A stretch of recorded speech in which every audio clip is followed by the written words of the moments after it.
ಗುರುಭ್ಯೋ ನಮಃ ಹರಿ ಓಂ. ನನ್ನೆಲ್ಲ ಪ್ರೀತಿಯ ವೀಕ್ಷಕರಿಗೆ ಭಕ್ತಿಪೂರ್ವಕ ನಮಸ್ಕಾರಗಳು. ಎಲ್ಲರೂ ಕ್ಷೇಮವಾಗಿದ್ದೀರಾ ಅಂತೇಳಿ ಭಾವಿಸುತ್ತೇನೆ.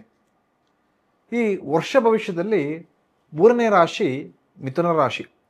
ಈ ಸಂವತ್ಸರ ಮಿಥುನ ರಾಶಿಯವರಿಗೆ ಮಿಶ್ರ ಫಲ ಅಂತ ಹೇಳಿದ್ರು ಕೂಡ ತಪ್ಪಲಾರದು. ಅಂದರೆ 50-50% ಅಂತ ಹೇಳ್ಬೋದು. ಅರ್ಧ ಲಾಭವಾದರೆ ಇನ್ನರ್ಧ ನಷ್ಟ ದುಃಖ ಇದ್ದೇ ಇರುತ್ತೆ ಅಂತ ಹೇಳಿ. ಅಂದರೆ ಈ ವರ್ಷ ನೀವೆಷ್ಟೇ ಪ್ರಯತ್ನ ಪಟ್ಟರು ಕೂಡ, ಎಷ್ಟೇ ಕಷ್ಟ ಬಿದ್ದರೂ ಕೂಡ ಫಲ ಸಿಕ್ಕೇ ಸಿಗುತ್ತೆ.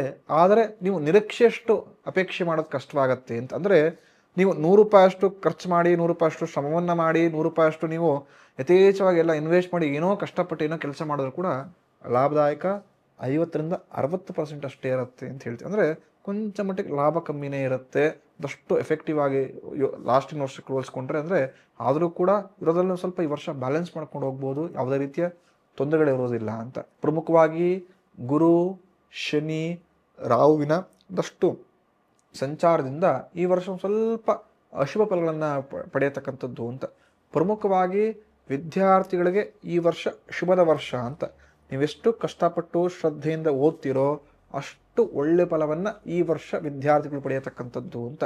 ಮತ್ತು ಮಿಥುನ ರಾಶಿಯವರ ಜಾತಕದ ಪ್ರಕಾರ ಈ ವರ್ಷ ನಿಮ್ಮಲ್ಲಾಗಿರ್ಬೋದು, ನಿಮ್ಮ ಮನೆಗಳಲ್ಲಾಗಿರ್ಬೋದು ಶುಭ ಕಾರ್ಯಕ್ರಮ ನಡೆಯುತ್ತೆ. ಈ ವರ್ಷ ಮಾಡತಕ್ಕಂಥ ವ್ಯಾಪಾರ ವ್ಯವಹಾರದಲ್ಲಿ ಒಂದಷ್ಟು 50% ಲಾಭವನ್ನು ನೋಡತಕ್ಕಂಥದ್ದು. ಅದೇ ರೀತಿ ಉತ್ತಮ ಚಿನ್ನ, ಬೆಳ್ಳಿ ಆಭರಣಗಳನ್ನು ಈ ವರ್ಷ ಯಥೇಚ್ಛವಾಗಿ ಪರ್ಚೇಸ್ ಮಾಡ್ತೀರಾ. ಯಾರಿಗೆ ಈ ವರ್ಷ ನಾನು ಒಳ್ಳೆ ಕಾರನ್ನ ಪರ್ಚೇಸ್ ಅಂದರೆ ವೆಹಿಕಲ್ಗಳನ್ನ ಪರ್ಚೇಸ್ ಮಾಡಬೇಕು ಅಂತ ಅಂದ್ಕೊಂಡಿದ್ದೀರಾ, ಅಥವಾ ಈ ವರ್ಷ ಸ್ವಲ್ಪ ಇನ್ವೆಸ್ಟ್ ಮಾಡಬಹುದಾ ಆಟೋಮೊಬೈಲ್ಸ್ ಕ್ಷೇತ್ರಗಳಲ್ಲಿ, ಶೇರ್ಗಳಲ್ಲಿ ಅಂತಂದರೆ ಖಂಡಿತ ಮಾಡಿ. ಮಿಥುನ ರಾಶಿಯವರಿಗೆ ಈ ವರ್ಷ ಲಾಭ ಆ ವಿಚಾರದಲ್ಲಿ ಜಾಸ್ತಿ ಸಿಗ್ತಾ ಬರುತ್ತೆ ಅಂತೇಳಿ. ಈ ವರ್ಷ ಗೊತ್ತೋ ಗೊತ್ತಿಲ್ಲದೋ 50% ಲಾಭದಾಯಕ, 50% ಅಶುಭ ಅಂದರೆ ಒಂದಷ್ಟು ಕೆಟ್ಟ ಫಲಗಳನ್ನು ಕೊಡುತ್ತೆ ಅಂತ ನಾನು ಆಗಲೇ ತಿಳಿಸ್ಕೊಟ್ಟಿದ್ದೆ. ಪ್ರಮುಖವಾಗಿ ಈ ವರ್ಷ ಸಿನಿಮಾ ಕ್ಷೇತ್ರದಲ್ಲಿ ಯಾರು ಮಿಥುನ ರಾಶಿಯಲ್ಲಿ ಇರ್ತಾರೋ, ಅಥವಾ ಮಿಥುನ ರಾಶಿಯಲ್ಲಿ ಯಾರೋ ಸಿನಿಮಾ ಕ್ಷೇತ್ರದಲ್ಲಿ ಒಳ್ಳೆ ಹೆಸರನ್ನು ಮಾಡಬೇಕು, ಕಲಾ ಸರಸ್ವತಿಯ ಅನುಗ್ರಹದಿಂದ ಒಳ್ಳೆ ಕಲೆಯನ್ನು ಕಲಿಬೇಕು ಅಂತ ಅಂದ್ಕೊಂಡಿದ್ರೆ ಖಂಡಿತವಾಗಿಯೂ ಈ ವರ್ಷ ಕಲಾಕ್ಷೇತ್ರದಲ್ಲಿ ಒಳ್ಳೆ ಛಾಪನ್ನೇ ಮೂಡಿಸ್ತೀರಾ. ಒಳ್ಳೆ ಕೀರ್ತಿಯನ್ನು, ಹೆಸರನ್ನು, ದುಡ್ಡನ್ನು ಸಂಪಾದನೆ ಮಾಡ್ತೀರಾ. ಮತ್ತು ಸರಸ್ವತಿ ಅನುಗ್ರಹದಿಂದ ಒಳ್ಳೆ ಜ್ಞಾನವನ್ನು ಕಲಾವಿದರು ಈ ವರ್ಷ ಪಡೆಯತಕ್ಕಂಥದ್ದು ಅಂತ. ಪ್ರಮುಖವಾಗಿ ಯಾರು ಈ ವರ್ಷ ನಾನು ಒಳ್ಳೆ ಡ್ಯಾನ್ಸರ್ ಇದ್ದೀನಿ, ಒಳ್ಳೆ ಡ್ಯಾನ್ಸ್ ಕ್ಲಾಸನ್ನು ಓಪನ್ ಮಾಡ್ತೀನಿ, ಒಳ್ಳೆ ಭರತನಾಟ್ಯ ಟೀಚರ್ ಇದ್ದೀನಿ, ಒಂದು ಕಚೇರಿಯನ್ನು ಓಪನ್ ಮಾಡ್ತೀನಿ ಮಕ್ಕಳಿಗೆ ಒಂದು ಭರತನಾಟ್ಯ ಹೇಳ್ಕೊಡೋದಕ್ಕೆ, ಸಂಗೀತ ಚೆನ್ನಾಗಿ ಬರುತ್ತೆ ಮಕ್ಕಳಿಗೆ ಸಂಗೀತವನ್ನು ಹೇಳ್ಕೊಳ್ತೇನೆ, ಅಥವಾ ನಾನೊಬ್ಬ ಶಿಕ್ಷಕ ಮಕ್ಕಳಿಗೆ ಟ್ಯೂಷನ್ ಮುಖಾಂತರ ಒಂದು ಶಿಕ್ಷಣ ಪಾಠವನ್ನು ಮಾಡ್ತೀನಿ, ಒಂದು ಟ್ಯುಟೋರಿಯಲ್ಸ್ನ ಓಪನ್ ಮಾಡ್ತೀನಿ 4-5 ಜನ ಸಾಧುಗಳೊಂದಿಗೆ ಮಾಡಬೇಕು ಅಂತ ಶಿಕ್ಷಕರು ಅಪೇಕ್ಷೆ ಮಾಡ್ತಿದ್ರೆ ಈ ವರ್ಷ ಮಾಡಿ. ಖಂಡಿತ ಶಿಕ್ಷಣ ಕ್ಷೇತ್ರದಲ್ಲಿ ಒಳ್ಳೆ ಹೆಸರನ್ನು ಪಡೆಯತಕ್ಕಂಥದ್ದು ಅಂತೇಳಿ. ಈ ವರ್ಷ ಬ್ಯಾಂಕಿನ ಉದ್ಯೋಗಿಗಳಿಗೆ, ಪ್ರಮುಖ ಮಿಥುನ ರಾಶಿನ ಬ್ಯಾಂಕಿನ ಉದ್ಯೋಗಿಗಳಿಗೆ ಲಾಭ ಜಾಸ್ತಿ ಆಗ್ತಾ ಬರುತ್ತೆ. ನೀವು ಮಾಡತಕ್ಕಂಥ ಬ್ಯಾಂಕಿನ ವ್ಯವಹಾರ ಕ್ಷೇತ್ರದಲ್ಲಿ ಈ ವರ್ಷ ಸ್ವಲ್ಪ ಸ್ಟ್ರೆಸ್ ಕಮ್ಮಿ ಇರುತ್ತೆ, ಅಂದರೆ ಟೆನ್ಷನ್ಸ್ ಕಮ್ಮಿ ಇರುತ್ತೆ. ಮುಂಬಡ್ತಿ ಅಂದರೆ ಯಾರಿಗೆ ಪ್ರಮುಖ ಪ್ರಮೋಷನ್ ಅಪೇಕ್ಷಿಸಿದ್ರಿ, ಅಥವಾ ಈ ಬ್ರಾಂಚಿಂದ ಮತ್ತೊಂದು ಪ್ರದೇಶ, ಮತ್ತೊಂದು ಬ್ರಾಂಚ್ಗೋ ಮತ್ತೊಂದು ನಗರಕ್ಕೋ ಟ್ರಾನ್ಸ್ಫರ್ನ ಅಪೇಕ್ಷಿಸಲಿದ್ರಿ, ಖಂಡಿತ ಈ ವರ್ಷ ಟ್ರಾನ್ಸ್ಫರ್ ಸಿಗುತ್ತೆ. ಚೆನ್ನಾಗಿ ಲಾಭದಾಯಕವಾಗಿ ನಿಮಗೆ ಪ್ರಮೋಷನ್ಸ್ಗಳಾಗತ್ತೆ, ಅಥವಾ ಇನ್ಕ್ರಿಮೆಂಟ್ ತುಂಬ ಚೆನ್ನಾಗಾಗತ್ತೆ. ಒಳ್ಳೆ ಲಾಭವನ್ನು ನೋಡತಕ್ಕಂಥದ್ದು ಅಂತೇಳಿ. ಈ ವರ್ಷ ಮಾಡತಕ್ಕಂಥ ಕೃಷಿಯಲ್ಲಿ ಅಲ್ಪ ಮಟ್ಟಿಗೆ ಆದಾಯವಾಗುತ್ತೆ, ಅಂದರೆ 50% ಆದಾಯ ಅಂತ. ಈ ವರ್ಷ ನೀವು ಕೃಷಿಕರು ಯಾರು ಇರ್ತೀರಾ ಮಿಥುನ ರಾಶಿಯವರು, ಈ ವರ್ಷ ಬೆಳೆಯನ್ನು ಏನೇ ಬೆಳೆದರೂ ಕೂಡ, ಅಥವಾ ಏನೇ ಸಂಪಾದನೆ ಮಾಡಿದ್ರು ಕೂಡ, ಏನೇ ವ್ಯವಹಾರಗಳನ್ನು ಅಥವಾ ಉಳುಮೆಗಳನ್ನು ಭೂಮಿಯನ್ನು ಮಾಡಿದ್ರು ಒಂದು 0.5% ಲಾಭ ನೋಡ್ಬೋದು. ಯಾವುದೇ ಕಾರಣಕ್ಕೂ ರೈತರಿಗೆ ಭೂಮಿ ತಾಯಿ ಯಾವತ್ತೂ ಕೂಡ ಮೋಸ ಮಾಡಲ್ಲ, ಯಾವತ್ತೂ ಕೂಡ ಕೈಯನ್ನು ಖಾಲಿ ಮಾಡೋದಿಲ್ಲ. ಹಾಗಾಗಿ ಶ್ರಮದಿಂದ ಕೆಲಸ ಮಾಡಿ, ನಿಮ್ಮ ನಿಯತ್ತು, ನಿಮ್ಮ ಒಂದಷ್ಟು ಶ್ರಮದಿಂದನೇ ಭಗವತಿಯ ಫಲ ಜಾಸ್ತಿ ಕೊಡ್ತಾಳೆ ರೈತರಿಗೆ ಅಂಥೇಳಿ. ಈ ವರ್ಷ ಗೊತ್ತೋ ಗೊತ್ತಿಲ್ಲದೋ ಫಿನಾನ್ಷಿಯಲಿ ಯಾರು ವ್ಯವಹಾರ ಮಾಡಬೇಕು ಅಂತಿದ್ರೆ ಕೊಂಚ ಮಟ್ಟಿಗೆ ಅಮೌಂಟ್ ಸ್ಟ್ರಕ್ ಆಗುತ್ತೆ ಮಿಥುನ ರಾಶಿಯವರಿಗೆ. ಜಾಗ್ರತೆಯಿಂದ ಯೋಚನೆ ಮಾಡಿ ಫಿನಾನ್ಸನ್ನ ಮಾಡಬೇಕು ಅಂತಿದ್ರೆ ಯೋಚನೆ ಮಾಡಿ. ಇನ್ವೆಸ್ಟ್ಮೆಂಟ್ಗಳು ಪ್ರಮುಖ ಷೇರು ಮಾರ್ಕೆಟಲ್ಲಿ ಇನ್ವೆಸ್ಟ್ ಮಾಡ್ತೀನಿ ಅಂತಿದ್ರೆ ಶಾರ್ಟ್ ಟರ್ಮಲ್ಲಿ ಎಲ್ಲೋ ಅಮೌಂಟ್ ಇನ್ವೆಸ್ಟ್ ಮಾಡಿ ಬೇಗ ಲಾಭ ಅಂದರೆ ಬೇಗ ಶ್ರೀಮಂತರಾಗಬೇಕು ಅಂತ ಆಲೋಚನೆಗಳಿದ್ರೆ ಕೊಂಚ ಮಟ್ಟಿಗೆ ಬೇಡ. ಗೊತ್ತೋ ಗೊತ್ತಿಲ್ಲದೋ ನೀವೇ ಸಮಸ್ಯೆಗೆ ಈಡಾಗ್ತೀರಾ ಅಂಥೇಳಿ. ಈ ವರ್ಷ ನೀವು ಮಾಡತಕ್ಕಂಥ ಉದ್ಯೋಗದಲ್ಲಿ ಲಾಭ ಜಾಸ್ತಿ ಸಿಗೋಕ್ಕೆ ಮಾತ್ರ ಒಳ್ಳೆ ಗೌರವ ಸಿಗುತ್ತೆ ನಿಮಗೆ. ಮನಸ್ಸಿಗೆ ಒಂಥರ ಪ್ರಶಂಸೆ, ಪರವಾಗಿಲ್ಲಪ್ಪ, ಸಮಾಜದಲ್ಲಿ ನಾನು ಸರಿ ಇದ್ದೇನೆ ಅಂತ 4 ಜನ ಗುರುತಿಸಿದ್ದಾರೆ ಅಂದರೆ ನಾನು ಸನ್ಮಾರ್ಗದಲ್ಲಿ ಹೋಗ್ತಾ ಇದ್ದೇನೆ, ಇದೇ ಥರ ನನ್ನ ಜೀವನವನ್ನು ಕಂಟಿನ್ಯೂ ಮಾಡ್ಕೊಂಡು ಹೋದರೆ ನನಗೆ ಒಳ್ಳೆ ಕೀರ್ತಿ ಮತ್ತು ಒಬ್ಬ ಒಳ್ಳೆ ಮನುಷ್ಯನಾಗಿ ಹುಟ್ಟಿದ್ದಕ್ಕೆ ಸಾರ್ಥಕವಾಯಿತು ಅಂತ ಮನಸ್ಸಿಗೆ ನಿಮಗೆ ಒಳ್ಳೆ ಭಾವನೆ ಬರುತ್ತೆ. ಸನ್ಮಾರ್ಗದಲ್ಲಿ ಸಾಕ್ತಾ ಇರ್ತೀರಾ, ಅದನ್ನು ಅದೇ ರೀತಿ ಕಂಟಿನ್ಯೂ ಮಾಡ್ಕೊಂಡು ಹೋಗಿ.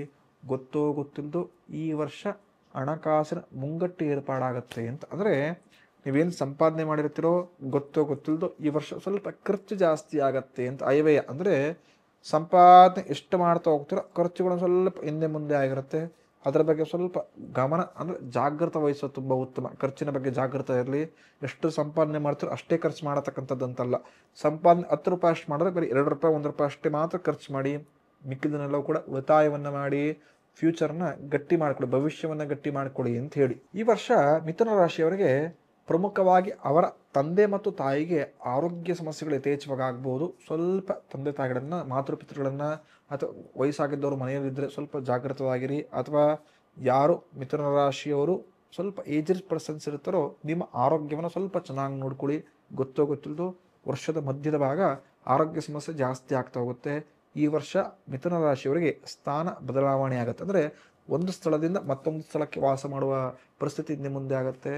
ನಿಮಗೆ ನಂಬಿಕೆ ಇದ್ದ ವ್ಯಕ್ತಿಗಳೇ ನಿಮಗೆ ನಂಬಿಕೆ ದ್ರೋಹ ಮಾಡ್ಬೋದು ಈ ವರ್ಷ ಅಂತ. ಹಾಗಾಗಿ ಸ್ವಲ್ಪ ವ್ಯವಹಾರ ಮಾಡಬೇಕಾದ್ರೆ ಯಾರ್ದಾರೊಂದಿಗೆ ಅಥವಾ ಏನಾರ ಶೇರ್ ಮಾಡ್ಕೊಳ್ಬೇಕಂದ್ರೆ ಜಾಗೃತಿಯಿಂದ ವ್ಯವಹರಿಸಿ, ಜಾಗೃತವಾಗಿ ನಿಮ್ಮ ಬಗ್ಗೆ ತಿಳಿಸಿಕೊಡಿ ಅಥವಾ ನಿಮ್ಮವರ ಬಗ್ಗೆ ತಿಳಿಸಿಕೊಡಿ. ಇಲ್ಲಾಂದರೆ ನೀವು ಆಡತಕ್ಕಂಥ ಮಾತುಗಳನ್ನು ಇಟ್ಕೊಂಡೆ ನಿಮಗೆ ಮುಳುವಾಗ್ತಾ ಬರ್ಬೋದು. ಮತ್ತು ಈ ವರ್ಷ ಆಗಲೇ ಹೇಳಿದೆ ಲಾಭದಾಯಕ ಒಂದು 50% ಇರುತ್ತೆ ಅಂತ. ಹಾಗಾಗಿ ಯಾವುದೋ ಬಿಸ್ನೆಸ್ಸಲ್ಲಿ ನನಗೆ ಒಳ್ಳೆ ಲಾಭ ಆಗಿಬಿಡುತ್ತೆ ಅಂಥೇಳಿ ಮತ್ತಿನ್ಯಾವುದಕ್ಕೂ ಇನ್ವೆಸ್ಟ್ ಮಾಡಬೇಕು ಅಂಥೇಳಿ ಸ್ವಲ್ಪ ಅಪೇಕ್ಷೆ ಮಾಡಿಕೊಂಡು ಇರತಕ್ಕಂಥ ಅಷ್ಟು ಅಮೌಂಟ್ಗಳನ್ನು ಎಲ್ಲೋ ಒಂದು ಕಡೆ ಇನ್ವೆಸ್ಟ್ ಮಾಡಿ ಅದು ಕೂಡ ಜಾಸ್ತಿ ಲಾಭ ಆಗ್ತಿಲ್ಲ ಅಂಥೇಳಿ ಸಮಸ್ಯೆಯಲ್ಲಿ ಸಿಗಾಕೊಂಬಿಡಿ. ಹಾಗಾಗಿ ನೀವೆಷ್ಟು ಸಂಪಾದನೆ ಮಾಡ್ತಿರೋ ಅದರಲ್ಲಿ ಕಾಲಭಾಗ ಮಾತ್ರ ನೆಕ್ಸ್ಟ್ ಫ್ಯೂಚರ್ ಇನ್ವೆಸ್ಟ್ಮೆಂಟ್ಗೆ ಅಂತ ಇಟ್ಕೊಳ್ಳಿ. ಬಂದಿರತಕ್ಕಂಥ ಅಷ್ಟೂ ಸಂಪಾದನೆ ತೆಗೆದುಕೊಂಡು ಮತ್ತಿನ್ನೆಲ್ಲೋ ಹಾಕ್ಬೋಣ, ಇನ್ವೆಸ್ಟ್ ಮಾಡೋಣ ಅಂತ ಹೋದರೆ ಸಮಸ್ಯೆಯಲ್ಲಿ ಸಿಗಾಕೊಳ್ತೀರಾ ಅಂಥೇಳಿ. ಈ ವರ್ಷ ಆರೋಗ್ಯದ ಬಾಧೆಗಳು ಕಾಡಿಸುತ್ತೆ, ಪ್ರಮುಖವಾಗಿ ಚಿಂತೆಗಳಿಂದ ಆರೋಗ್ಯ ಬಾಧೆ ಕಾಡಿಸುತ್ತೆ ಅಂತ. ಹಾಗಾಗಿ ಚಿಂತೆ ಕಮ್ಮಿ ಮಾಡ್ಕೊಳ್ಳಿ, ಎಲ್ಲದಕ್ಕೂ ಯೋಚನೆ ಮಾಡೋದಂತಲ್ಲ. ಅಂದರೆ ಭಗವಂತ ಸಮಸ್ಯೆ ಕೊಟ್ಟಿದ್ದಾನೆ ಅಂದರೆ ಪರಿಹಾರ ಇದ್ದೇ ಇರುತ್ತೆ ಅಂತೇಳಿ.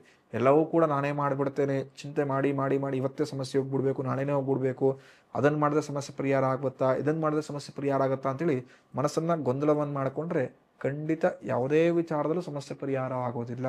ಹಾಗಾಗಿ ಸ್ವಲ್ಪ ಜಾಗೃತವಾಗಿ ಮುನ್ನೋಗೋದು ತುಂಬ ಉತ್ತಮ ಅಂಥೇಳಿ. ಮಿಥುನ ರಾಶಿಯವರಿಗೆ ಈ ವರ್ಷ ದುಷ್ಟ ಜನರಿಂದ ಒಂದಷ್ಟು ಸಮಸ್ಯೆಗಳೀಡಾಗತ್ತೆ. ಅಂದರೆ ಗೊತ್ತೋ ಗೊತ್ತಿಲ್ಲೋ ಅವರು ಒಳ್ಳೆಯವರು ಅಂತ ಅಂದ್ಕೊಂಡಿರ್ತಾರೆ, ಸಜ್ಜನರು ಅಂತ ಅಂದ್ಕೊಂಡು ಅವರ ಸವಾಸದಿಂದ ಒಂದಷ್ಟು ಸಮಸ್ಯೆಗಳನ್ನು ಅನುಭವಿಸ್ಬೇಕಾಗತ್ತೆ. ಸ್ವಲ್ಪ ಜಾಗೃತವಾಗಿರಿ. ಯಾರ ಜೊತೆಗೆ ಸಹವಾಸ ಮಾಡಬೇಕು ಅಂದ್ಕೊಂಡಿದ್ದೀರಾ, ಯಾರ ಜೊತೆ ಒಳ್ಳೆ ಬಾಂಧವ್ಯನ ವೃದ್ಧಿ ಮಾಡ್ಕೊಳ್ಬೇಕು ಅಥವಾ ಯಾರ ಜೊತೆಗೆ ಪಾರ್ಟ್ನರ್ಶಿಪಲ್ಲಿ ಬಿಸ್ನೆಸ್ ಮಾಡಬೇಕು ಅಂದ್ಕೊಂಡಿದ್ದೀರಾ 2 ಬಾರಿ ಯೋಚನೆ ಮಾಡಿ. ಆ ವ್ಯಕ್ತಿ ನಿಮ್ಮೊಂದಿಗೆ ವ್ಯಾಪಾರ ವ್ಯವಹಾರ ಅಥವಾ ಸಂಬಂಧವನ್ನು ವೃದ್ಧಿ ಮಾಡಿಸ್ಕೊಳ್ಳೋಕ್ಕೆ ಯೋಗ್ಯನಾ ಅಂತ ಪರೀಕ್ಷಿಸಿ ನಂತರ ಮುನ್ನೋಗೋದು ತುಂಬ ಉತ್ತಮ. ಮನಸ್ಸಿಗೆ ಒಂದಷ್ಟು ಜನರು ಈ ವರ್ಷ ಸ್ವಲ್ಪ ನೋವನ್ನು ಮಾಡ್ತಾರೆ, ಒಂದಷ್ಟು ಚುಚ್ಚು ಮಾತುಗಳಿಂದ ನಿಮಗೆ ಅವಮಾನವನ್ನು ಮಾಡ್ತಾರೆ. ಮಿಥುನ ರಾಶಿಯವರು ಸ್ವಲ್ಪ ವಿಚಾರಕ್ಕೆ ಮನಸ್ಸುಗಳನ್ನು ಗಟ್ಟಿಯಾಗಿ ಮಾಡಿ ಇಟ್ಕೊಳ್ಳಿ, ಇಲ್ಲಾಂದರೆ ಗೊತ್ತೋ ಗೊತ್ತಿಲ್ಲೋ ಮನಸ್ಸು ಗೊಂದಲದ ಗೂಡಾಗತ್ತೆ ಅಂತ. ಈ ಮಿಥುನ ರಾಶಿಯವರಿಗೆ ಈ ವರ್ಷ ಅಯವ್ಯಯ ಅಂದರೆ ಬಜೆಟ್, ಆದಾಯ ಎಷ್ಟು, ವ್ಯಯ ಅಂದರೆ ಖರ್ಚೆಷ್ಟು ಅಂತ ನೋಡಿದ್ರೆ ಈ ವರ್ಷ ನೀವು ಆದಾಯವನ್ನು ಯಥೇಚ್ಛವಾಗಿ ಮಾಡತಕ್ಕಂಥದ್ದು, ಆದರೆ ಉಳಿಸ್ಕೊಳ್ಳೋದು ಸ್ವಲ್ಪ ಕಷ್ಟ, ಹಿಂದೆ ಮುಂದೆ ಆಗುತ್ತೆ. ಸ್ವಲ್ಪ ಜಾಗೃತವಾಗಿ ನೋಡ್ಕೊಂಡು ಹೋಗೋದು ತುಂಬ ಉತ್ತಮ. ಈ ವರ್ಷ ನೀವೊಂದು ಯಥೇಚ್ಛವಾಗಿ 14% ಅಷ್ಟು ಸಂಪಾದನೆಯನ್ನು ಮಾಡಿದ್ರೆ ಒಂದು 2% ಹಣವನ್ನು ಕಳ್ಕೊಳ್ತೀರಾ ಅಂತ. ಅಂದರೆ ಅಯವ್ಯಯ ವಿಚಾರದಲ್ಲಿ ಸ್ವಲ್ಪ ಹಣಕಾಸು ವೃದ್ಧಿ ಚೆನ್ನಾಗಿದೆ ಅಂತ ಹೇಳ್ತೀವಿ. ಅದನ್ನು ನೀವು ಯಾವ ರೀತಿ ಬ್ಯಾಲೆನ್ಸಿಂಗ್ ಮಾಡ್ಕೊಳ್ತೀರೋ ಆ ಥರ ಅಮೌಂಟನ್ನು ಇಟ್ಕೊಳ್ಬೋದು ಅಂತ.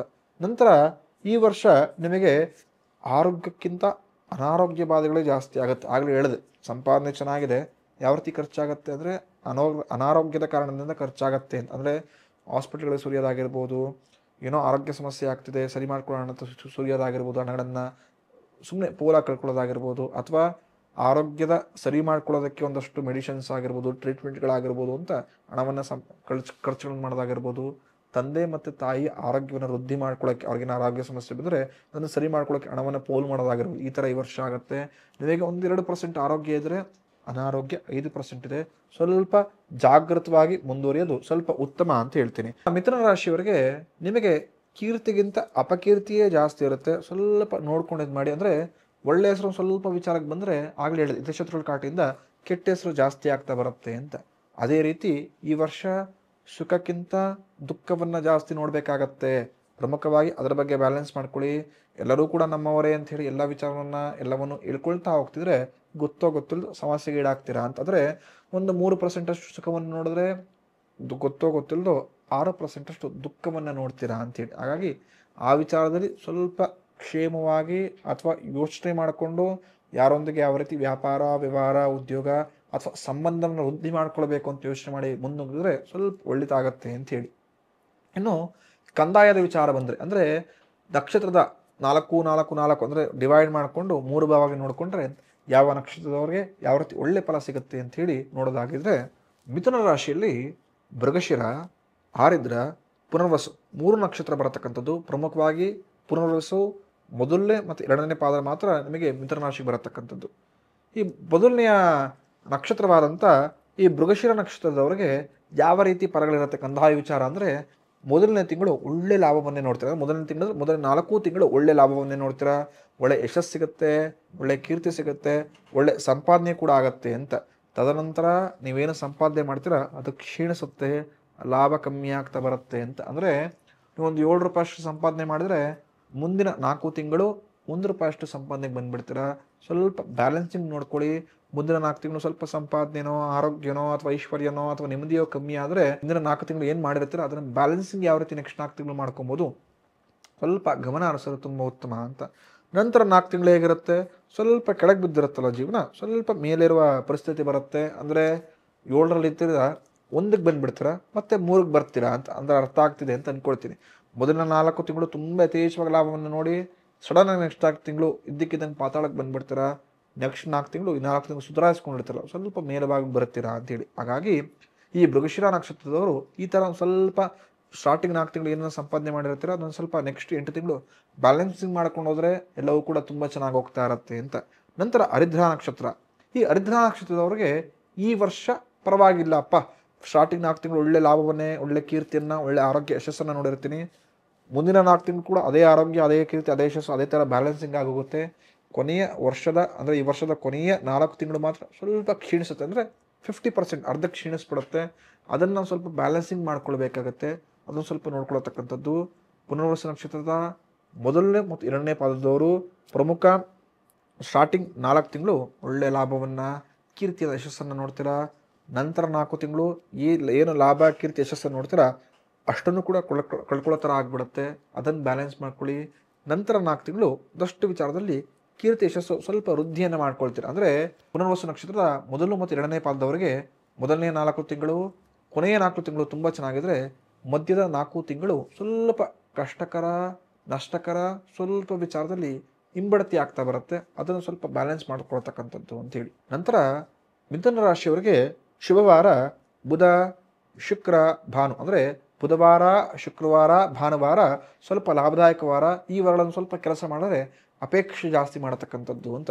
ಶುಭ ಸಂಖ್ಯೆ ಅಂದರೆ 3, 5, 6, 8 ಈ ಸಂಖ್ಯೆಗಳು ಶುಭ ಸಂಖ್ಯೆ ಆಗಿರುತ್ತೆ. ನಂಬರ್ ಕ್ಲೀನ್ ಏನಾರು ತೆಗೆದುಕೊಳ್ತೀನಿ ವೆಹಿಕಲ್ಗಳನ್ನು ಅಥವಾ ನಂಬರ್ ಕ್ಲೀನ್ ಏನಾರ ಮಾಡಬೇಕು ಅಂತಿದ್ರೆ ಈ ಸಂಖ್ಯೆಗಳಲ್ಲಿ ಮಾಡಿ, ಸ್ವಲ್ಪ ಲಾಭ ಜಾಸ್ತಿ ಆಗುತ್ತೆ. ನಿಮಗೆ ಶುಭ ವರ್ಣ ಅಂದರೆ ಶುಭ ಕಲರ್ ಅಂದರೆ ಬೆಸ್ಟ್ ಕಲರ್ ಯಾವುದು ಅಂತ ಹೇಳಿದ್ರೆ ಕೆಂಪು, ಹಸಿರು ತುಂಬ ಒಳ್ಳೆ ಬೆಸ್ಟ್ ಕಲರ್ ಅಂತ. ಅಂದರೆ ಒಳ್ಳೆಯ ಬಟ್ಟೆಗಳನ್ನು ತೆಗೆದುಕೊಳ್ತೀನಿ ಅಂದರೆ ಈ ಬಣ್ಣಗಳಲ್ಲಿ ತೆಗೆದುಕೊಳ್ಳಿ.